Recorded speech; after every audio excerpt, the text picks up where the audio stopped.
I'd quite like to go to those. Then climbing. Goodness. It says here that the university has its own climbing wall.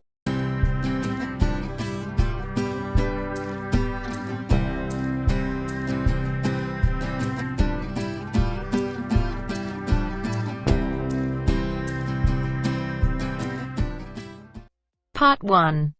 You will hear a new student, Tom, talking to a student representative called Rachel about university clubs.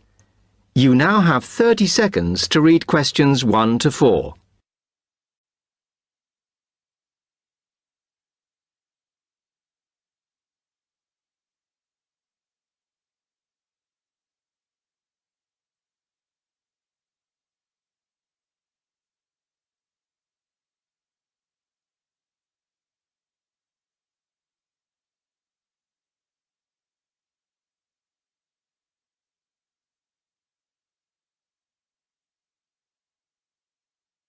Hi, welcome to Freshers Week.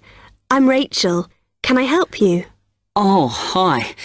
Yes, I was hoping to find out about some clubs I could join. Well, all the club stands are here in this hall. What were you interested in? Not sure. I wanted to do something where I could meet people. Well, take this leaflet with details of all the clubs and see what you think. Oh. It'll probably depend on what day you're free. Like on Mondays, there's the film club. Then on Tuesdays, you've got the climbing club. That's really good. I'm in that. Then on Wednesdays, you've got chess, if you want something a bit more intellectual.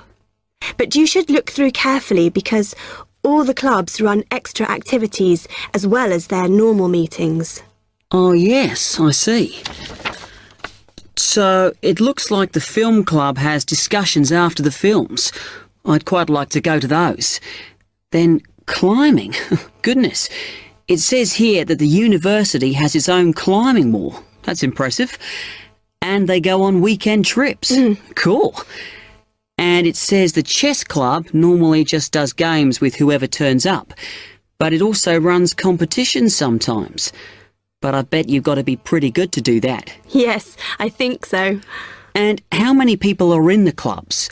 Are they all really full? Well, obviously they're all different. So, for example, the film club has just increased its membership from 85 to 125. But I think they're hoping to extend it to 150. The climbing club's quite small, 40 people. And the chess club is fairly healthy at 55. Right. OK. So who do I see if I want to join these clubs? Well, if you go round the stands and speak to the people there, for the film club, that's the events organiser. For climbing, you'll need the club secretary, and the chess club is organised by one of the maths tutors. OK? Yep. I think I'll start with the climbing club. It sounds good. Oh, well, as I said, I'm in that, so I might be able to help you a bit. You now have 30 seconds to read questions 5 to 10.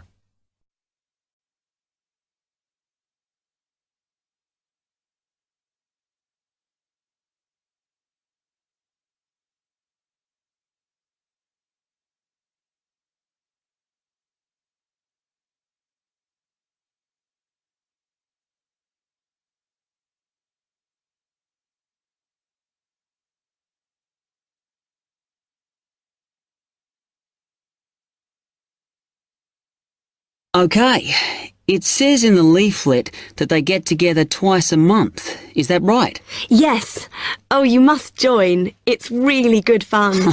We go away quite a bit to North Wales. And every year we have a special excursion, usually to France, which is where we're going this year in the spring. The weather's too unpredictable in the autumn. Wow, that sounds good. But it must cost a lot. Yeah, but we try and save up for it through subscriptions. So rather than having a huge sum to pay in the month we go, we collect those weekly, so it spreads it out. Good idea. I think I'll definitely join. There are quite good benefits you get from joining. I mean, you need that, don't you? And the university clubs normally try and do deals with local businesses, so it's really worth joining. Like in the climbing club, they've got a special arrangement with one of the shops in town. So if you show your card, you can get money off equipment. Don't think the discount extends to clothes, though. That's really worth it then. I'll go over and talk to them now. OK. Hope you do join. Oh, and another thing I meant to say. If you do become a member, you automatically receive a magazine once a year. It's quite useful and interesting because it goes out to all the national climbing clubs.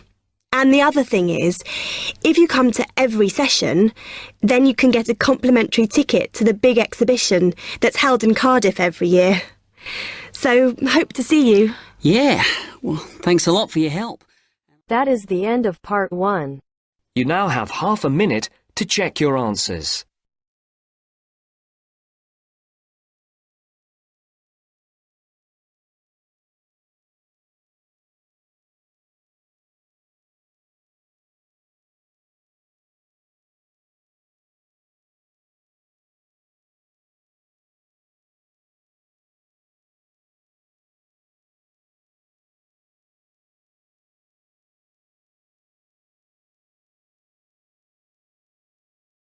Now turns to part 2. Part 2. You will hear an accommodation officer telling students about different halls of residence. You now have 30 seconds to read questions 11 to 15.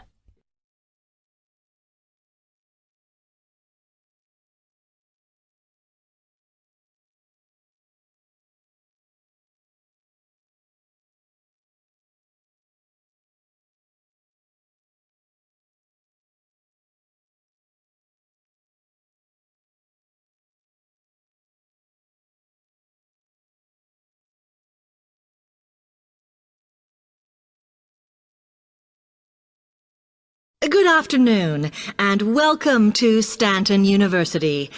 I'm here to tell you about the various halls of residence we have available, should you choose to come here.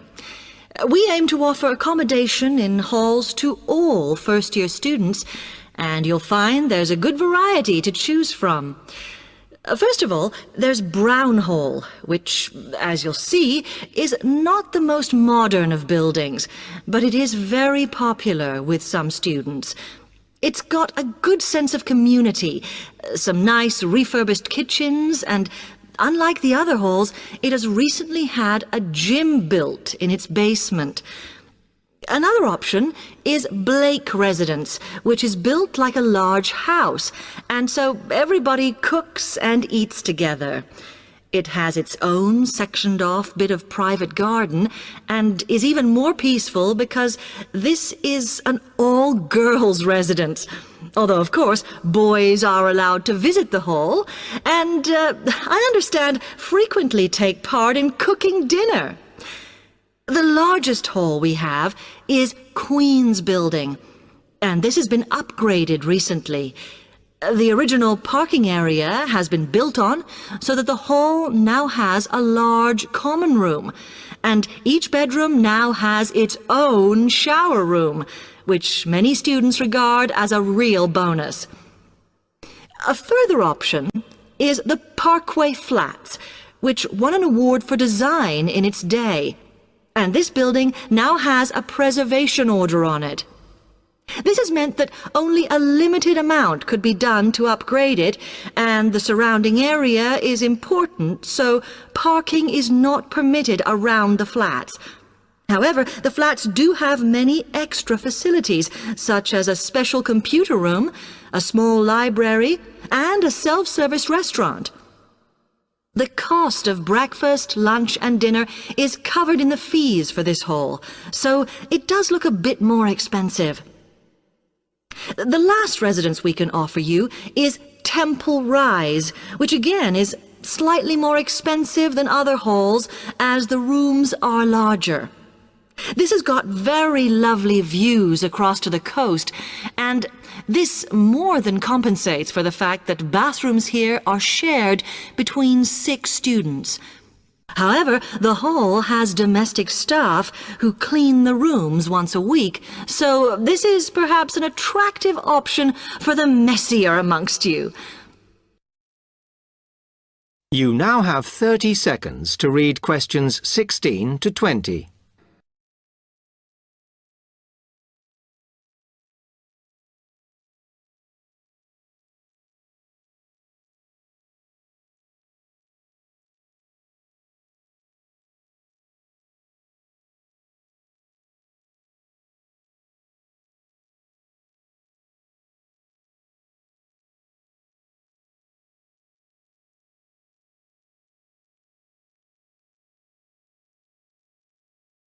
Now, if I can just show on this wall map here where they all are, you might like to go and have a look round. If you come into the main university entrance, at the first junction, you'll find that Brown Hall is on the corner opposite the theatre. So you're nice and near the station here, though I think it can get a bit noisy with traffic. The same applies to Blake Residence, which is directly facing the junction to the university entrance. These halls are often used by medical students and such like, as they're out all day, so don't notice the noise. Anyway, if you then walk along Campus Road towards the main circle, you'll see the library on the corner, and Queen's Building is just past that as you head north. You will find that it is quieter here, and you may get fewer visitors. By the way, the circle is quite a feature of the campus, as it's set into the hills and has a brand new sports center in the middle. It's worth going to look around it. Now, the Parkway Flats are on the opposite corner to the library, facing the circle, as you head towards the main buildings. The main buildings are only about a 5-minute walk from here, and places in these halls go quickly, so my advice is to reserve your place as soon as possible. Then Temple Rise is inside the circle, next to the sports center, but further from the main university buildings. Now, if you'd like to go off and physically look... That is the end of part 2. You now have half a minute to check your answers.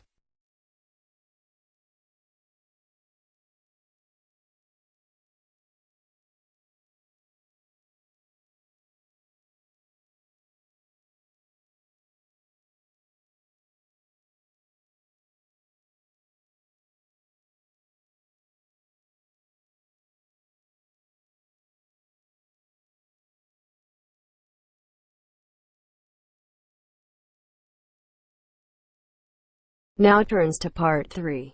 Part 3. You will hear two students, Jenna and Marco, discussing a business studies project they have to do. You now have 15 seconds to read questions 21 to 24.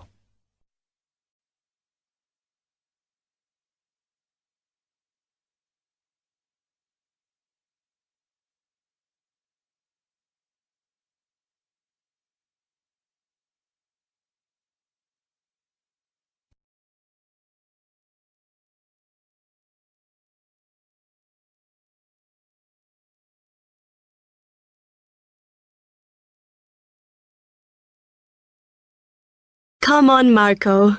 We've got to get on and sort out this project for Professor Buckley. Hang on. I want to make sure we've got all the information.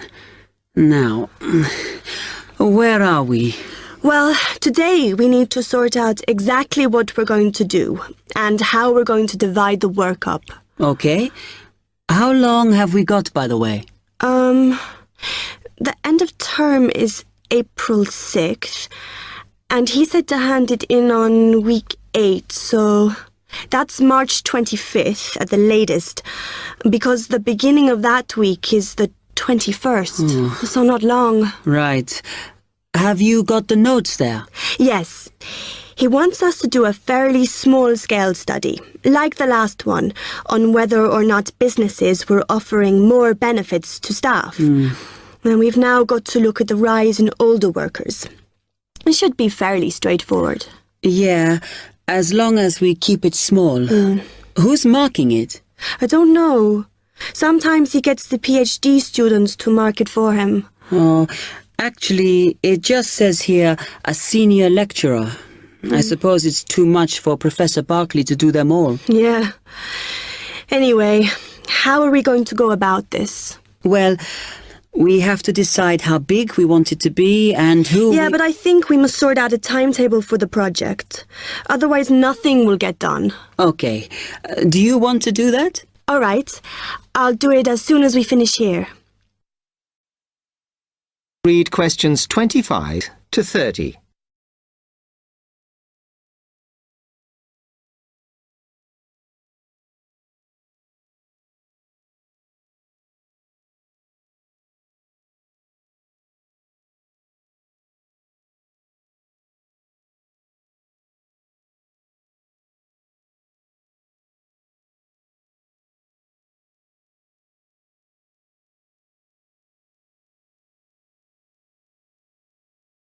Okay.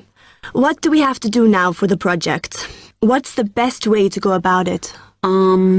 Well, Professor Carter suggested we set up a focus group to get some in-depth interviews, but I think that'll take a lot of time. Yeah, I agree. If we did a focus group, we'd have to spend time deciding who to include in it, and it's not necessary to do one anyway. Oh, fine. And if you agree, I think we should get in touch with the businesses on the list Professor Carter gave us and ask them if they're prepared to participate. Sounds good. Then we can go there, give them questionnaires and collect them later. Exactly. Okay. Then do we need to book one of those study rooms in the library so we can work together to input the data?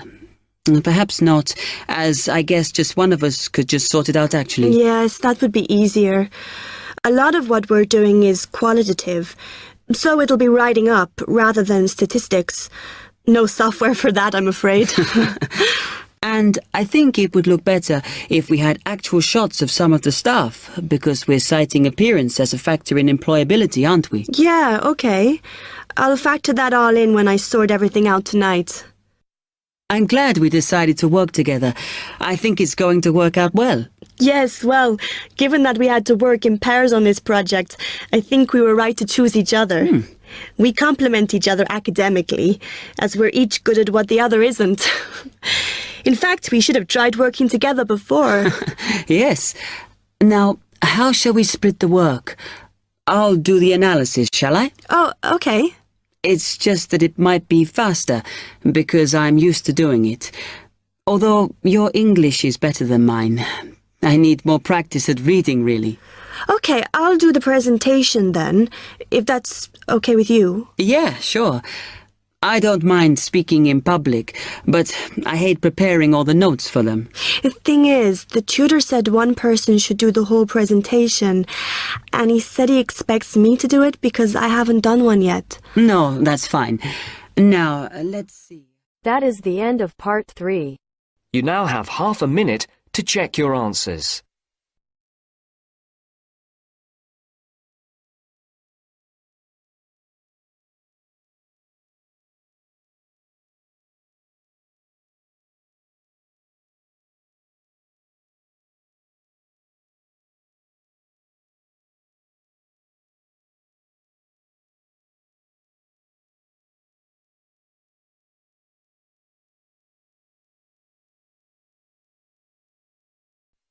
Now turns to part 4.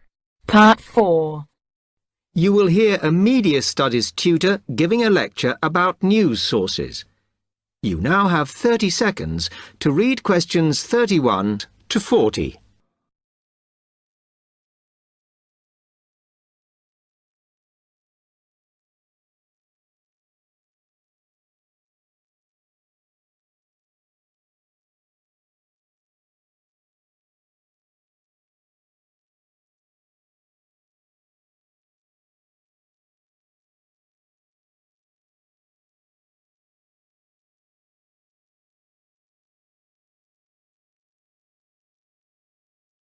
Okay, now many of you will have heard about the predicted death of newspapers, as people increasingly access the TV and the Internet for their news. Today, I want to look at the USA, which has very advanced news sources, to see if this is actually true. In the USA, the main news sources without doubt are TV, the Internet, and the press. That is, traditional newspapers. And although they are each surviving and growing, they are also changing. Obviously, TV news has been around for a while, and the early evening bulletins when people get in from work are very popular. I suppose we traditionally think of the morning newspaper arriving on our doorstep with the daily news. Interestingly, this is not borne out by the statistics, which show that readership in the U.S. is much higher when people have time to relax, when they're not working, especially on Sundays. The Internet is also a popular weekend activity, but shows no variation with weekday access. So people are using the different sources in different ways. Interestingly, local radio has been hit less by the grip of quite strong local newspapers than by the Internet, which is seen to offer a better regional service.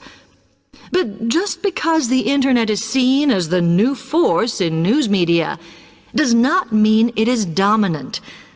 Television has, of course, been global for a while. But now technological changes, which have fueled the rise of online news, have also allowed newspapers to print and distribute editions across the world. In fact, Internet news, which is seen as the big competitor for traditional markets, does not offer that much variety. Often, the sources are the online versions of the newspapers, whereas television, in order to offer something different, has had to come up with a much more mixed bag of reporting, from hard news to light reports on celebrity events. Another issue is reliability. The Internet is virtually unregulated, so anything can be reported there, whether true or not. Journalists on newspapers have fought a long, hard battle to fight intervention and to retain the freedom of the press. Television, however, is seen as critical to political power and has become subject to harsh controls about what it can or cannot say. Now, one very critical factor in keeping newspapers alive and well in the USA has been their approach to advertising.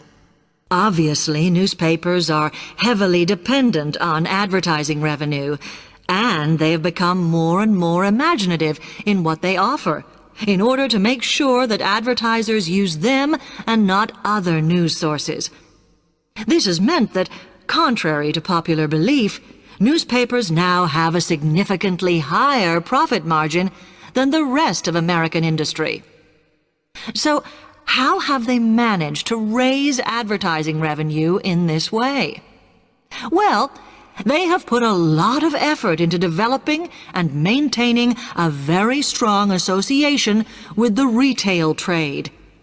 And they've come up with a winner. A critical tool in their sales plan has been suggesting that the adverts they run can have vouchers.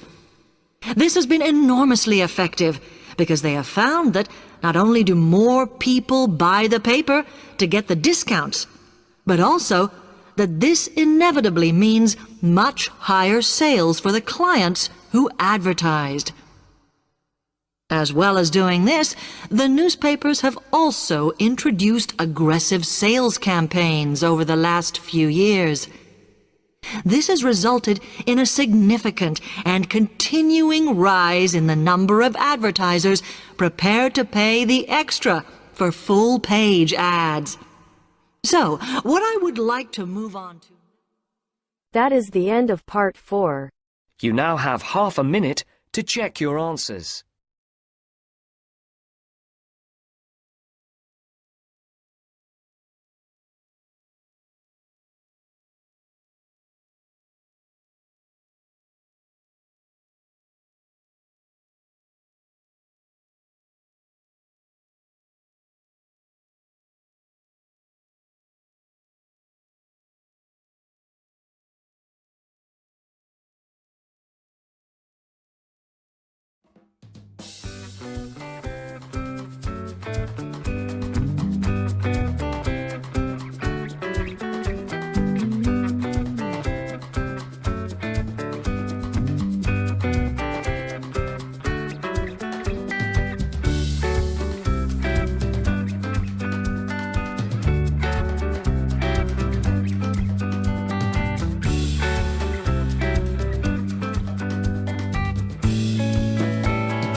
Join our free WhatsApp group to get daily latest updates. It's totally free.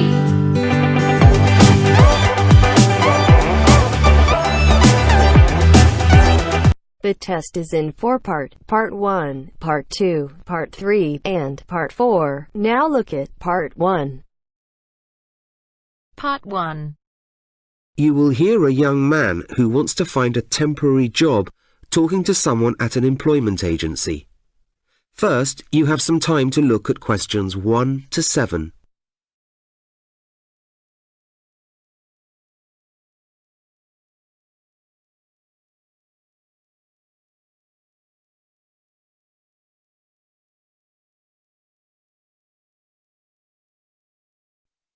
Hi, I'm looking for a temporary job. OK, please take a seat. I'll get some details from you and see what we can do. Thank you. OK, so you're looking for temporary work. Would that be full-time or part-time? Well, I'd be happy with either at this point, but I'd prefer full-time rather than part-time, really. OK, well, I'll put you down for that then. Fine. Right, let's get some details from you. First of all, your full name. Stephen Morgan. There are different ways of spelling Stephen. Which one is yours? S-T-E-P-H-E-N.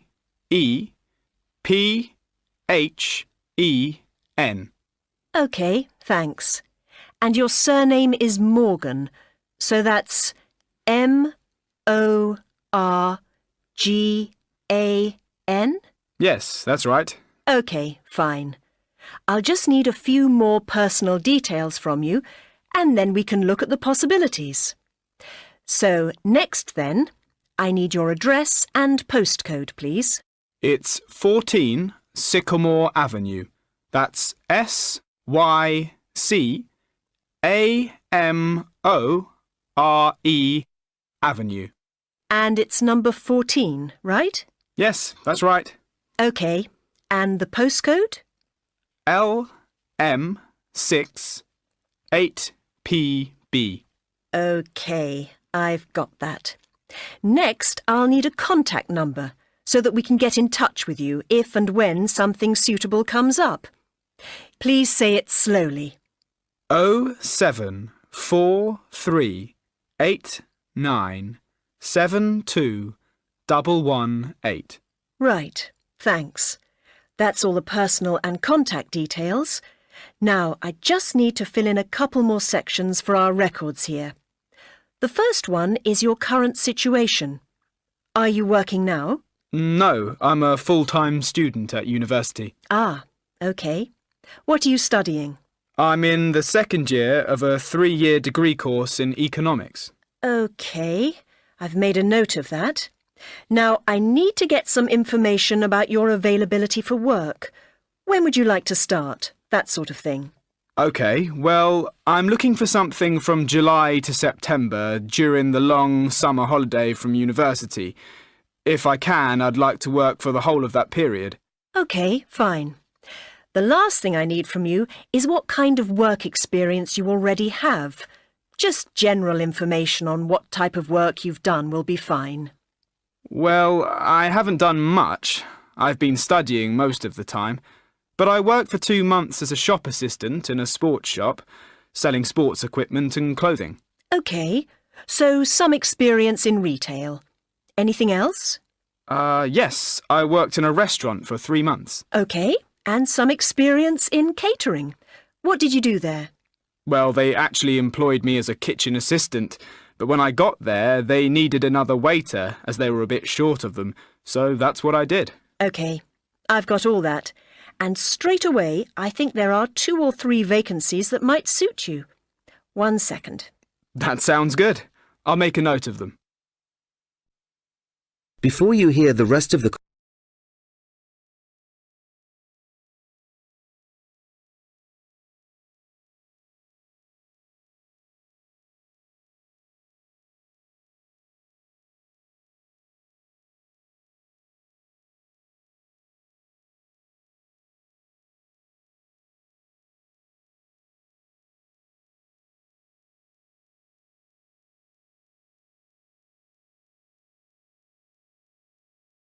First of all, there's a cafe in the town centre that's looking for an extra assistant for the busy summer period. That might work for you. There might be some evening work involved in that. They work a shift system there, as they stay open in the evening. OK, that sounds possible. Well, they're holding interviews for that next week, so I could fix that up for you. Great, thank you. OK. I'll let you know about interview dates and times once I hear back from them. Fine, thanks. Also, the Tourist Information Office is looking for people to do administrative work. It doesn't involve giving any advice to the public. It's in an office behind the scenes there. Would that be of interest? It requires computer skills. That's not a problem. Yes, I'd be really interested in that. OK. I'll email them your details. What else have we got? OK. Finally, the new department store is looking for temporary staff over the summer period. At the moment, they're looking for people to work in the electronic goods department, serving customers. Interested? Yes, that's another possibility, I guess. OK. I'll email them your details too. So, we've got a few possibilities, and I'll get in touch with you when I hear something back from them. That's great. Thanks very much. I'll wait for your call then. That is the end of part 1. You now have half a minute to check your answers.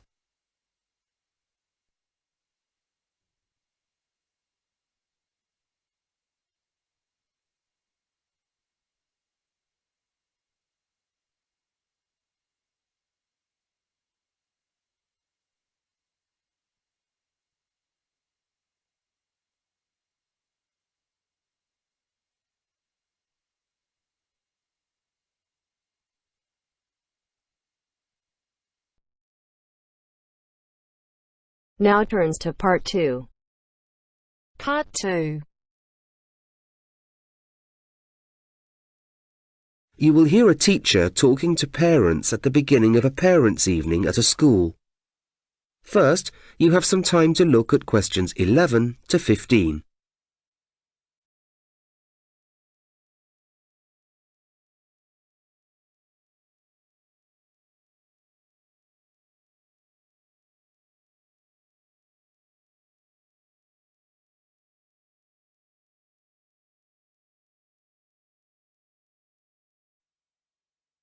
Now listen and answer questions 11 to 15. Good evening, everyone. Welcome to the school. It's great to see so many of you here. My name's Jackie Payne, and I'm the Year 7 coordinator and organiser of the Parents' Evening. As you know, we hold this event every year for parents of new children who've just started. OK, I'm going to kick things off by telling you something about the schedule for the evening. So, starting in a few minutes at 7, Mrs. Forrester, the head teacher, who, of course, many of you have already met, will be telling you all about things that will be happening at the school over the course of your children's first year here. She'll explain about the tests that they'll take during the year and how students are divided into different classes for various subjects. She'll also be giving you general information about the school, such as the most recent exam results that our students have achieved, as well as telling you about certain important dates during the school year. At 7:30, the deputy head teacher, Mr. Francis, who again many of you have met, will talk about some of the ways in which the school is run and give you some information about recent changes to the way things are organised. For example, we've just introduced different arrangements for lunch times so that we can avoid overcrowding and make it easier for everyone to eat their meals without having to wait too long. He'll also give you details of our new guidelines and policies concerning behaviour. This is generally very good at this school, but we've decided to introduce a few new rules to deal with one or two issues that have come up recently. The final talk, from 7:45 to 8, will be given by a current student at the school, and she'll be telling you about some aspects of daily life here, from the point of view of someone attending it. She'll also talk about the school trips that happen every year, specifically about the ones that your own children will be going on. And she'll be showing you how your children will use certain websites a bit later in their first year. These are connected with doing homework and with research for projects they'll be doing in their lessons. So we feel it's a good idea for you to find out how these work so that you can help your children to navigate their way around, and also for your own information, of course. Before you hear the rest of the talk, you have some time to look at questions 16 to 20.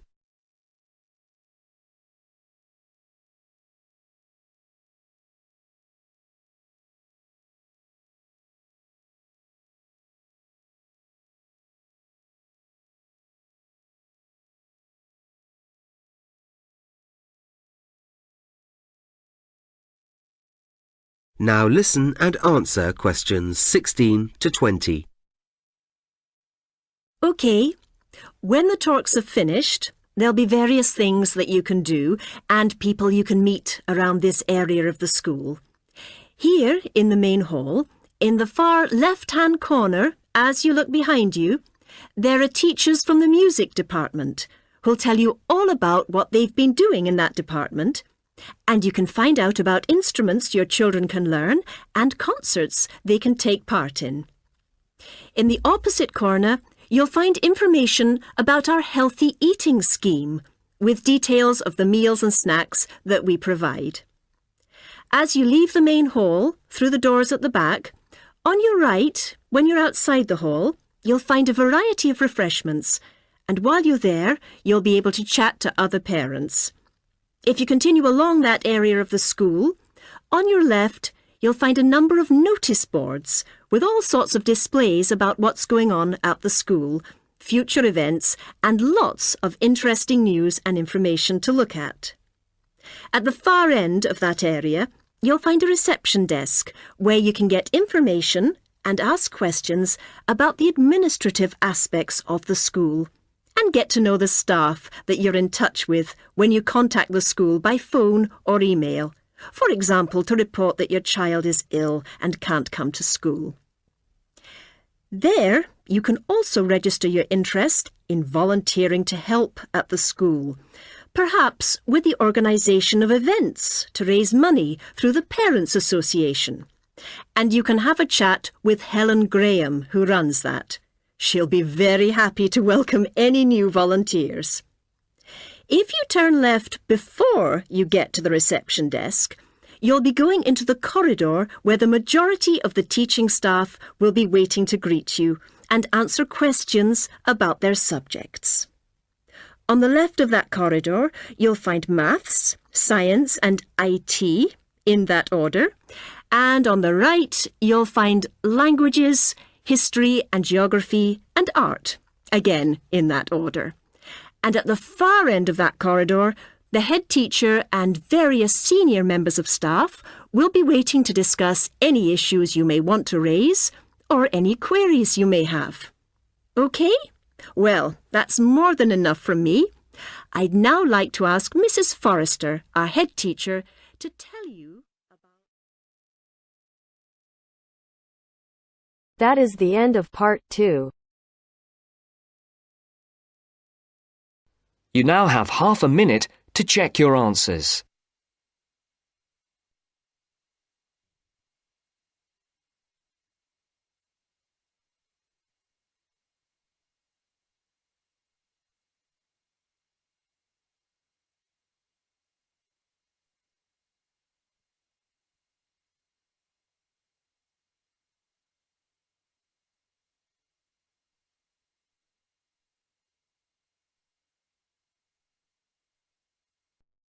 Now turns to part 3.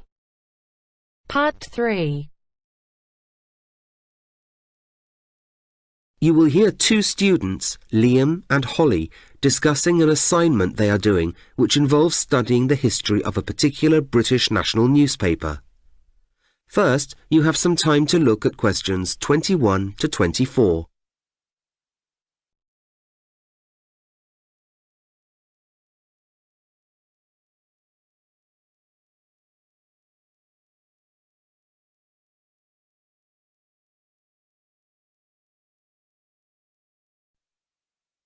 Now listen and answer questions 21 to 24.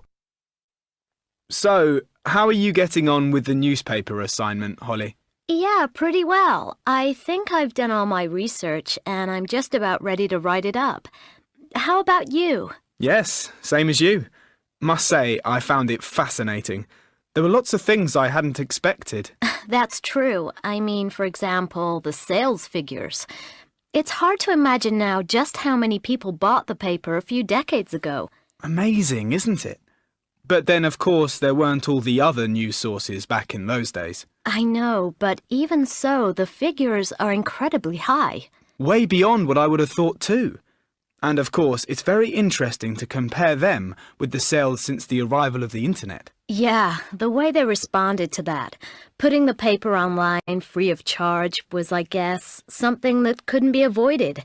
Every other paper was doing it. But the paper came to regret it, and probably still does, because that decision had such a negative financial impact. I find it hard to believe that they didn't at least try to charge for it online from the start. I can see why they did it in the context of the time. One aspect that did strike me as extraordinary was finding out how influential that paper has been over the ages. It seems to have played a significant role in shaping government policy on occasions. Yes, and social attitudes too. I hadn't realized that a single paper could have so much influence. Really? I think you'll find that it still does. It's always been the paper read by what they call opinion formers and people in high places, so that was what I expected to find. What did you make of its coverage of those major historical events we looked at? That was fascinating. To read about such huge events as they were reported at the time when they happened. It was great to read contemporary accounts of things that are now part of history. Yeah, I really enjoyed doing that too. Seeing how reporters at the time described these things that we all know about. One other thing that struck me was how interesting it was to look at the cartoons. Yes, I think so too. I was actually shocked by some of them. I hadn't realized how satirical and critical they could be. They showed public figures in ways that I don't think you'd be allowed to today. I don't know about that. I felt that they weren't so different in tone from a lot of the cartoons in the paper today. Before you hear the next part of the conversation, you have some time to look at questions 25 to 27.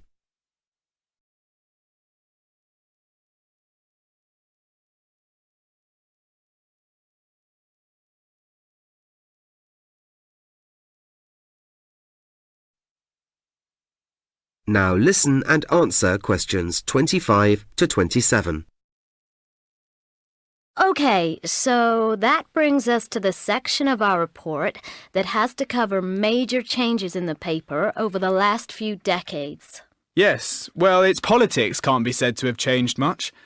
In my view, it's been pretty consistent in that area all the time. Right. Although the issues have changed, its general position has remained the same. I found its coverage of famous people interesting. The way it hasn't really got involved in the so-called celebrity culture that's grown over the last few decades. It certainly hasn't jumped on that bandwagon, hasn't dumbed down, as they say. But sport, for example, is a whole different matter. That used to be just a relatively small section, and now it's a massive part of the paper. And its approach isn't the same either. Instead of dry match reports and articles as it used to have, it moved into a lot more interviews and opinion pieces. Yes, I spotted that. It was also interesting to look at its handling of social issues.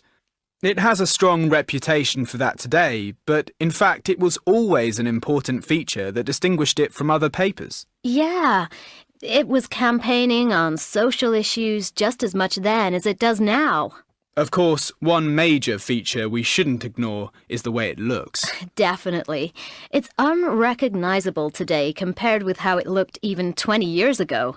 Very noticeable. Everything about it. Size, layout, even the design of the name at the top. Before you hear the rest of the conversation, you have some time to look at questions 28 to 30.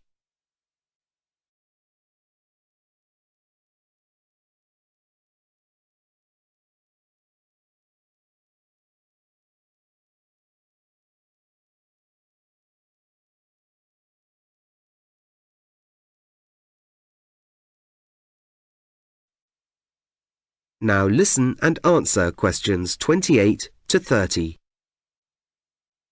Okay, so now we need to have a general section about British newspapers over the last few decades. What are you planning to say in that? I'm going to focus on the way a lot of British people form their opinions of other people on the basis of which newspaper they read. It's one of the ingredients that makes people decide what sort of person someone is. It's a very British thing, that. And I'm going to write about the assumptions that people make of the readers of various papers. That's really interesting. Nice idea. I'm going to look at the issue of loyalty to a particular paper.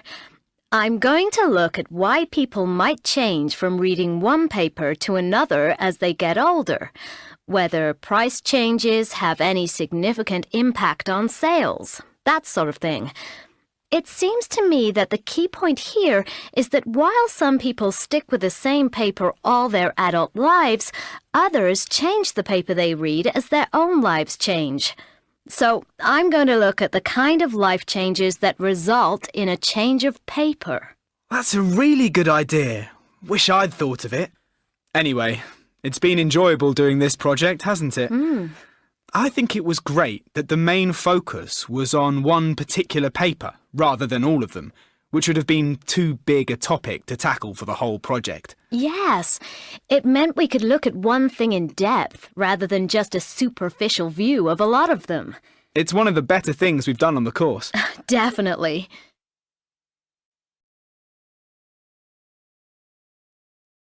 That is the end of part 3. You now have half a minute to check your answers.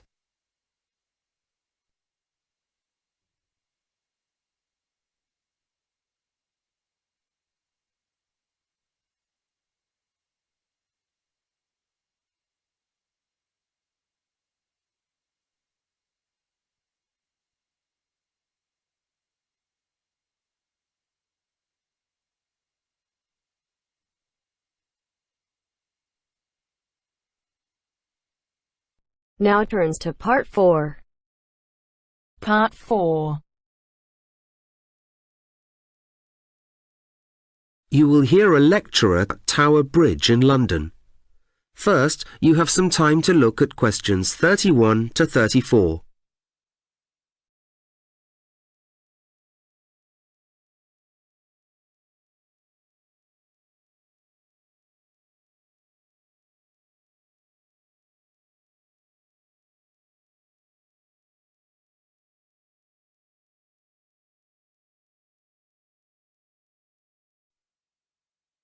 Now listen and answer questions 31 to 34.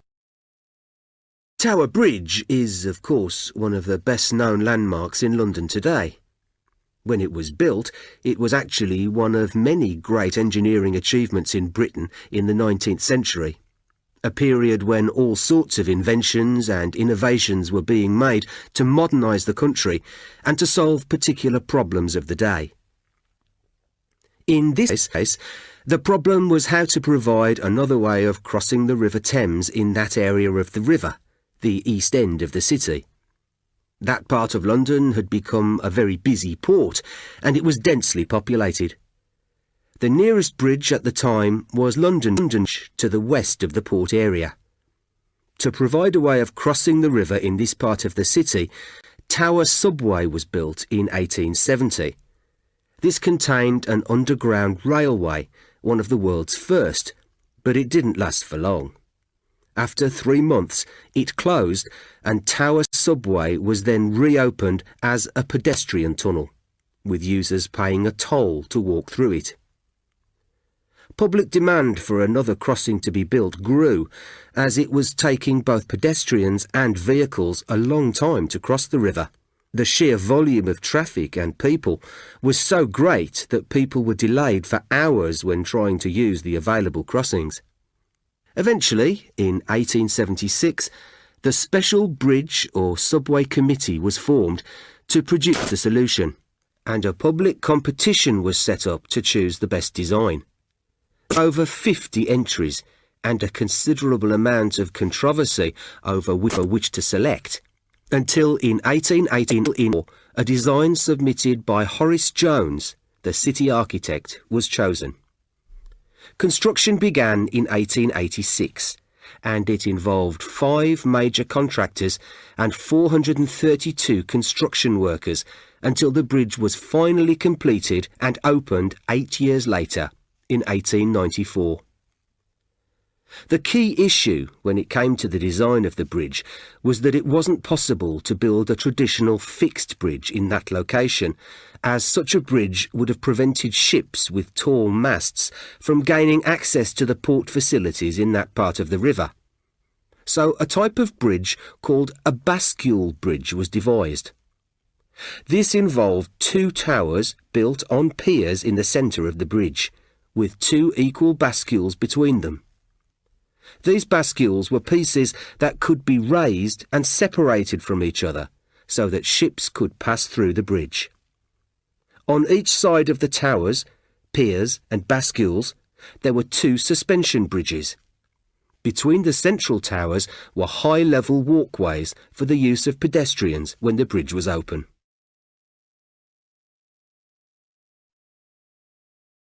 Before you hear the next part of the lecture, you have some time to look at questions 35 to 37.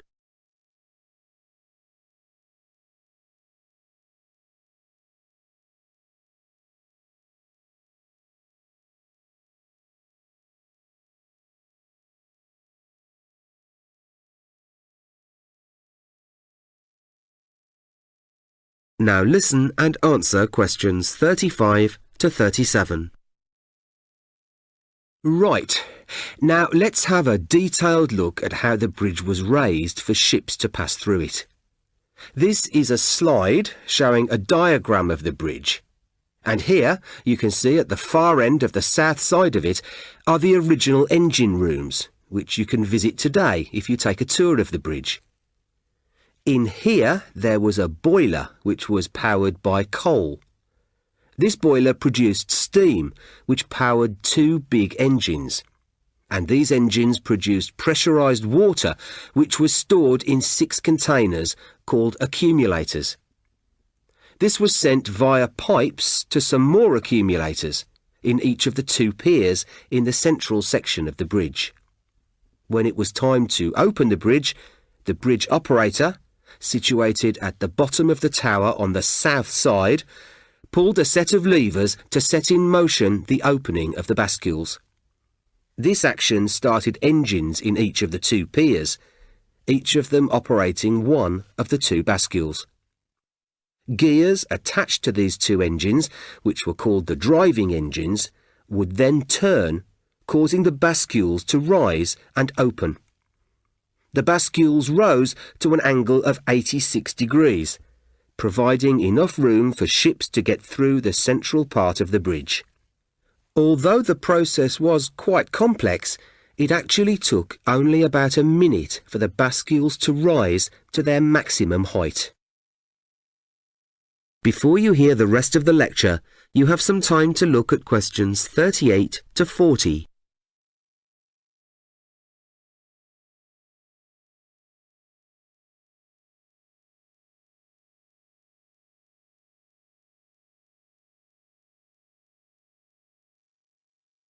Now listen and answer questions 38 to 40. A number of rules were used for controlling the passage of ships through the bridge at different times. In the daytime, red flags were used to signal to ships, and these were placed on both bridge piers. At night, coloured lights were used. Red to show that the bridge was closed, and green to show that it was open. Ships going through the bridge also had to display signals. In the daytime, they had to display a black ball high up in the ship, and at night, they had to have red lights in the same place. Well, the bridge today is much the same as it was when it was first built, but the process for raising the bascules has changed quite a lot. The bascules are still operated by hydraulic power, but the engines are now driven by oil and electricity, not steam. And the bridge operator now works in a different location, in the control cabin in the north tower of the bridge. The system of signals is no longer used, and today ships have to give 24 hours notice that they will require the bridge to be opened. That is the end of part 4. You now have half a minute to check your answers.